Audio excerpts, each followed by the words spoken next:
Entrevista al Día con Hernán Higuera. Bien, vamos a analizar este tema que tiene conmocionado al país. Atravesamos un proceso de 3 días de luto que será hasta el día de hoy, pero el fin de semana fue muy duro ver los efectos de estos grupos delictivos de la minería ilegal y narcotráfico que emboscaron a 11 soldados ecuatorianos. Las Fuerzas Armadas han reforzado los controles en el sector del Alto Punino, donde fueron emboscados y asesinados 11 militares. El domingo arribaron unidades especiales y de inteligencia para acelerar las investigaciones y ubicar a los responsables de la masacre. Hay dolor, hay declaratoria de guerra prácticamente contra estos grupos insurgentes. General Altamirano, muy buenos días. El ejército refuerza el despliegue militar tras la masacre en el Alto Punino. Era como que ya ahora, ¿no? Hace mucho tiempo atrás vienen estos grupos llevándose los recursos del Ecuador a vista y paciencia de las autoridades. Y ahora vemos que están más armados que cualquier grupo regular en el Ecuador, incluso con las Fuerzas Armadas. Usted, como ex comandante del ejército ecuatoriano, primero, ¿qué piensa de todo lo que ha pasado desde el viernes hasta esta mañana? Bueno, Hernán, buenos días, un saludo cordial a la audiencia. Bueno, lamentable el hecho, la solidaridad tanto con las familias y de igual forma con la institución armada y por qué no decirlo con el Ecuador, porque esta debe ser una causa nacional. Es muy difícil pensar en cuál va a ser la retaliación que se pueda dar, porque no estamos hablando de elementos de una disuasión que pueda entenderse de forma convencional. Estamos hablando de organizaciones criminales que comparten sus eslabones de producción en esta cadena ligada especialmente a la minería ilegal, con personas del sector que viven de esa actividad. Y por eso se hace muy difícil el poder distinguir quién es parte de una organización criminal y qué otros elementos, ya sea colectivos o de forma individual, participan en estas actividades de carácter ilegal. Y que son, sobre todo, aquellos que se conocen como los jornaleros, personas que buscan oportunidad de ingreso, ingresos mensuales, ¿no? Entonces es muy difícil el llegar a determinar qué personas directamente han estado involucrados en este acto. Ahora, las actividades de inteligencia, especialmente a través de la persona que fue abatida de este grupo de comandos de frontera, será un hilo conductor y lógicamente las evidencias, ya sea documentales, testimoniales, materiales que se han encontrado en el sector, con la finalidad de iniciar las investigaciones y poder determinar a los responsables. Eso es lo que le puedo decir como primera apreciación, Hernán. ¿Cómo es que una patrulla puede ser emboscada? La primera hipótesis es que hubo fuga de información, que estos grupos pudieron haber comprado información, aunque el actual comandante del ejército dice: yo me niego a creer, pero no lo puedo descartar. Vamos a investigar, hay una investigación a la interna, pero ¿qué tan factible es esto, general, usted que fue excomandante? Bueno, yo creo que sería muy imprudente este momento el estar elaborando algunas líneas de investigación que no esté basado en indicios.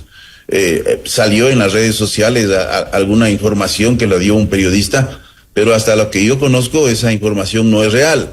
Entonces esto tiene que mantenerse lógicamente en el manejo ya profesional de las entidades que realizan la investigación, en este caso la Policía Judicial, con la finalidad de determinar si este hecho realmente se ha producido. Entonces yo creo que especular sobre qué es lo que sucedió in situ, cuáles fueron los procedimientos que tuvo la patrulla, eso será parte de una investigación con la finalidad de mejorar estos procedimientos, estos protocolos operacionales y de igual forma el determinar la necesidad de reforzar los controles internos.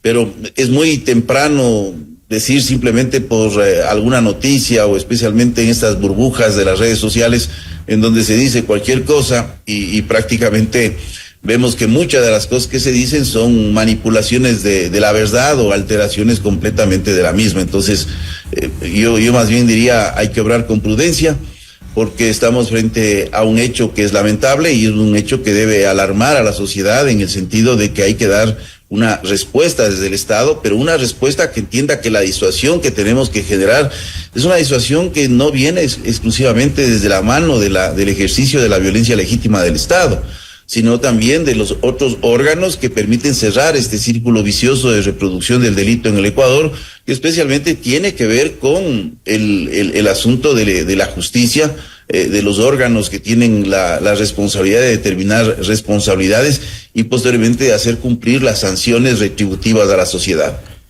General, seguramente hoy los mineros ilegales habrán vuelto a los sitios donde se extraen los recursos de nuestro país, porque para ellos es como si no hubiese pasado nada con el poder económico que tienen, con la gente que se rodean. Seguramente seguirán hoy explotando los recursos de nuestro país y se nos roban, porque es así, se nos roban el oro, se nos roban todo lo que sacan.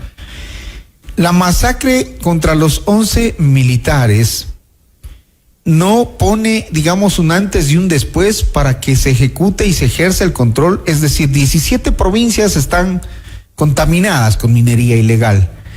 Y en estos últimos años poco o nada se ha hecho para ese tema. Aquí lo hemos venido denunciando permanentemente. Los tentáculos políticos que tiene también ese negocio. ¿Cómo no se puede saber quiénes son los dueños de las máquinas si tienen que registrarlas en el Ministerio de Obras Públicas, Transporte? ¿Cómo no se puede averiguar dónde las compran? O sea, no se ha hecho absolutamente nada y estamos esperando que pasen este tipo de cosas. Se nos puede ir el país por ahí, ¿no? Bueno, lastimosamente uno de los problemas graves que tiene el Ecuador es la falta de institucionalidad.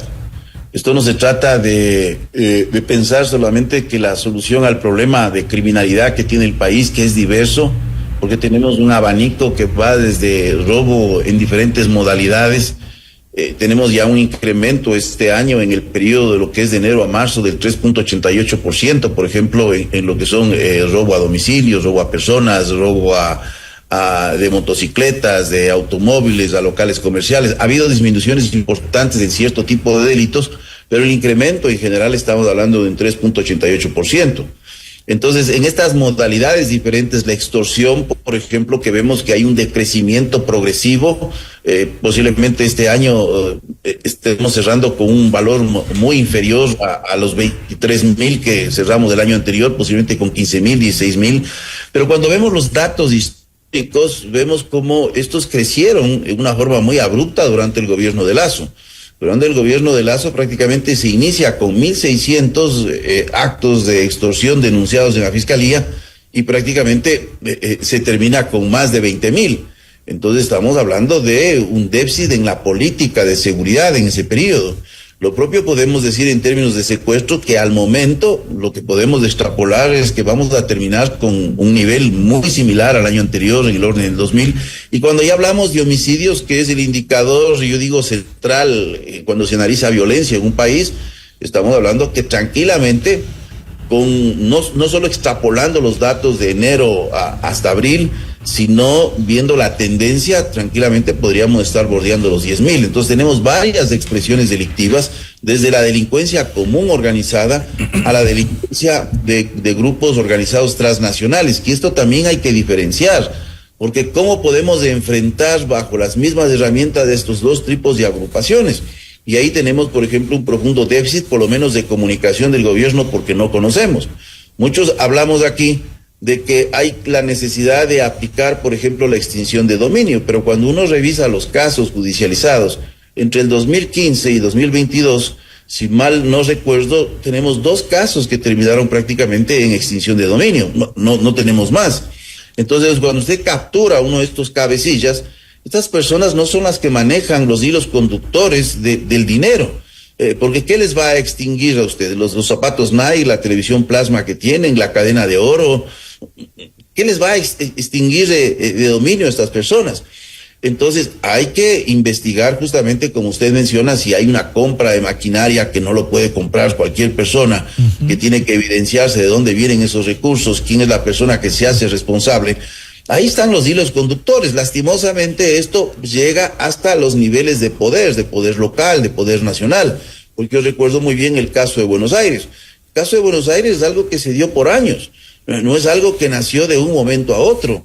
y recordemos que ni siquiera se llegaron a determinar responsabilidades en una explotación, quienes tuvimos la oportunidad de estar en servicio activo en ese momento, que sobrevolamos la zona.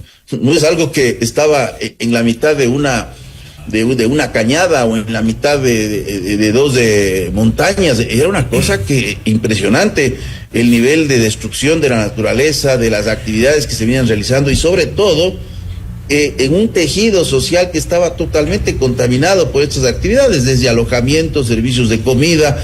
Yo recuerdo que inclusive el transitar hacia el sector de Buenos Aires habían peajes por otras estructuras que mantenían las vías en orden para poder ir sacando el mar. Es decir, toda una estructura se formó alrededor de esta actividad de minería ilegal, de la cual yo creo que no hemos aprendido o sacado lecciones. Ahora, general, desde el sábado hasta hoy se están moviendo tropas del ejército hacia la zona del Alto Punino.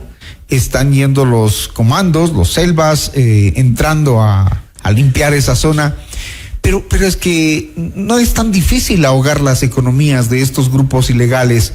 Uno se pregunta, ¿por qué no les cortan el abastecimiento de combustible? ¿Por qué no hacen un recorrido del poliducto donde generalmente lo pinchan y se llevan el combustible para este tipo de actividades? ¿Por qué nadie se atreve a revelar los nombres de los dueños de las máquinas? ¿Por qué el Ministerio de Energía no revierte las concesiones a estas empresas que han entregado la minería que se les dio para que ellos exploten a grupos irregulares? ¿Por qué nadie lo hace?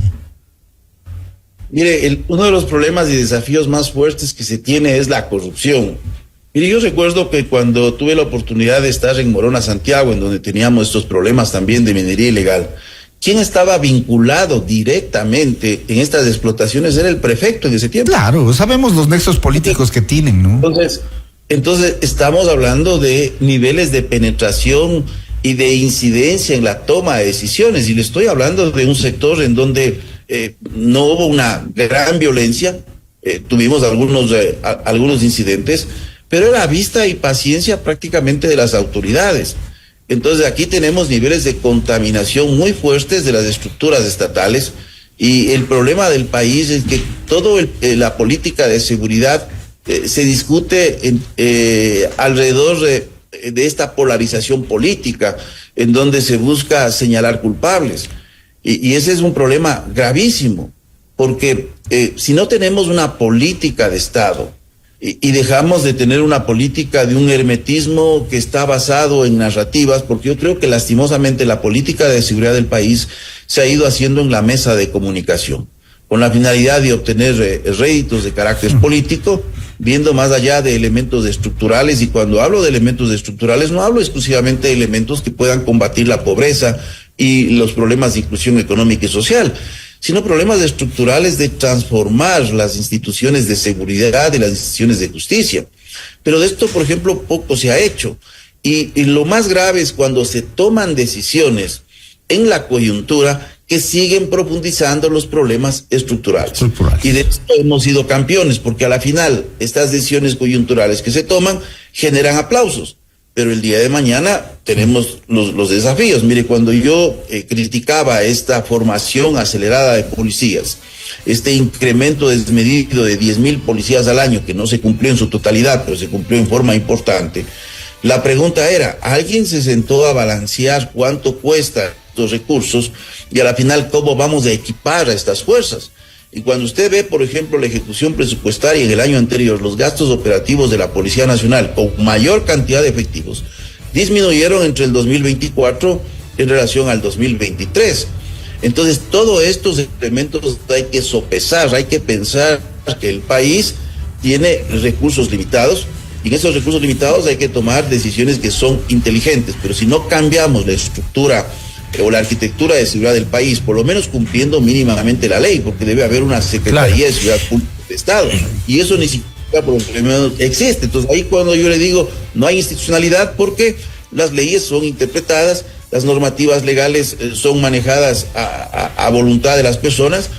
El país requiere una mínima transparencia en la política de seguridad que al momento no conocemos. Muy bien, general, le agradezco mucho por su análisis, por su opinión frente a este tema. Muy gentil, general. Ya, muchas gracias a ustedes. Muchas gracias. Buen día. Y sí, como digo, no nos hagamos los bobos, no nos hagamos los tontos cuando se puede cortar el suministro de combustibles para estas máquinas que trabajan 24/7. ¿Cómo les llega el diésel? Ahí el gobierno tiene una acción decisiva que tomar. ¿Cómo les llega? ¿Quién hace los controles en carretera si no la policía? Pregunten a dónde van esos tanqueros.